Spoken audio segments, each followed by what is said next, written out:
स्वास्थ्य यार, इतने लोगों में तुम्ही तो जो पूछ लिए बढ़िया है। डायलिसिस होता रहता है, आज डायलिसिस होगा तो आज कुछ सूजन आ गई होगी चेहरे पे, आ गई ना, क्योंकि 2 दिन हो गए, शनिवार रविवार, हफ्ते में 3 बार होता है, तो ये जो 2 दिन होते हैं फिर इसमें भारी हो जाएगा। जैसे इस समय है ना, तो बस यही लग रहा है कितनी जल्दी जाऊं और डायलिसिस हो, क्योंकि पूरे शरीर में पीड़ा और सब सूजन आ गई ना। इधर आ गई होगी सूजन दूर से। हाँ, अब श्री जी की कृपा है तो चल रहा है, नहीं तो बैठने लायक थोड़ी शरीर है। अब जैसे बैठे तो आग जैसा दर्द होता है किडनी में, क्योंकि उसमें तभी तो डॉक्टर कहते हैं आराम से मुद्रा में रहो। और यहाँ रात्रि के 1 बजे से चल रहा है आराम नाम के साथ। किडनी भी परेशान है कि गलत जगह हम फेल हो गए हैं क्योंकि उसके फेल होने में जो उसको आराम चाहिए वो थोड़ी मिलती है।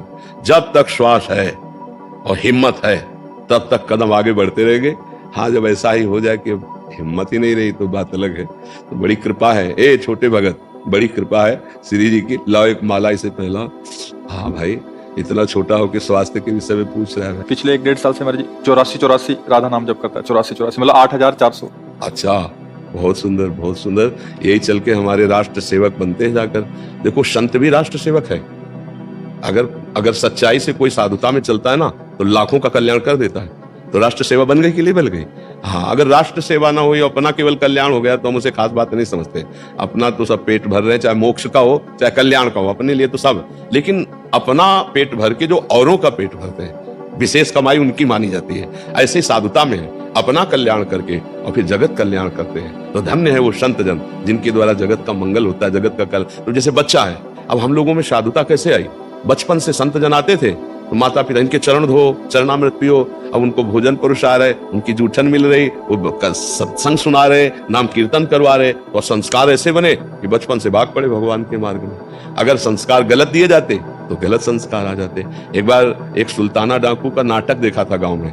नाटक नोटंकी नहीं जैसे होते, तो गांव में किसी का उत्सव होता तो नाटक आया था सुल्ताना डाकू का, उसका अभिनय किया गया था। तो जब उसको फांसी की सजा अंतिम समय दी गई तो पूछा गया कि तुम्हारी अंतिम इच्छा क्या है? तो उसने कहा मुझे माँ से मिला दिया जाए। तो अधिकारियों ने समझा शायद मातृ प्रेम के कारण, तो माँ को बुलाया गया। जब माँ मिलने आई तो गले लगने के बहाने माँ की नाक काट ली दांत से। तो सबने कहा कि ऐसा क्यों किया?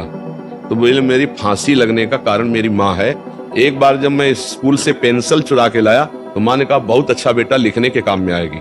बस मैंने समझा कि अच्छा काम है, तब से चोरी करता करता मैं इतना बड़ा डाकू बना, और उसका परिणाम हुआ कि आज मैं फांसी की सजा में। अगर पहली पेंसिल में थप्पड़ मार देती और कहती गलत काम है आज के बाद कभी ना करना, तो मैं सुल्ताना डाकू ना बनता और मुझे आज फांसी न मिलती। तो धन्य हो माता पिता जो अपने बच्चों को सच्ची शिक्षा देते हैं। अब जैसे नाम जप कर रहा है, सत्संग में आया, ये कुछ समझे ना समझे, पर ये संस्कार इसके अंदर जो है, वो अगर गृहस्थ भी रहेगा तो बहुत अच्छा गृहस्थ रहेगा। अगर विरक्त हुआ तो भगवान का भक्त, विशेष जगत मंगल करने वाला, मम भक्ति युक्तो भुवनम पुनातु। जैसे एक दीपक से जल जाए और 1 करोड़ दीपक जला दे तो पहले वाले दीपक में क्या अंतर पड़ जाएगा? क्या? कुछ नहीं।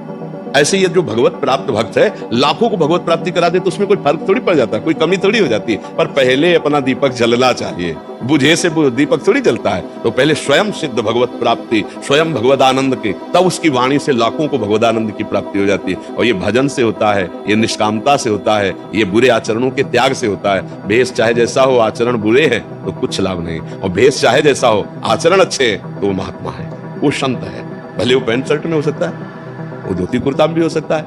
ऐसे ही पापी किसी भी वेश में हो सकता है। कालनेमी ने भी तो साधु का वेश धारण किया था। तो ऐसे हमारा उद्देश्य ठीक है तो हम महात्मा है, हमारा उद्देश्य ठीक रही तो वेश से कोई खास बात नहीं है।